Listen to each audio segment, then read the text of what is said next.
Бисмилля, вальхамдулилля, вассаляту вассаляму аля расулилля. Ассаляму алейкум ва рахматуллахи ва баракатух, дорогие мои братья и сестры. Буквально остаются несколько мгновений, и мы вступим с вами в благостный месяц Рамадан. Месяц Рамадан – это месяц поста, чтения священного Корана, дополнительных молитв. Ну а самое главное – это месяц совершенствования в своих делах, словах и поступках, ну и, конечно же, в поклонении. Месяц Рамадан – уникальная возможность изменить себя к лучшему.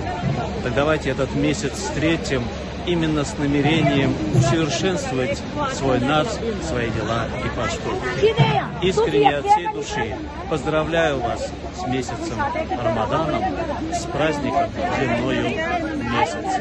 Рамадан мубарак.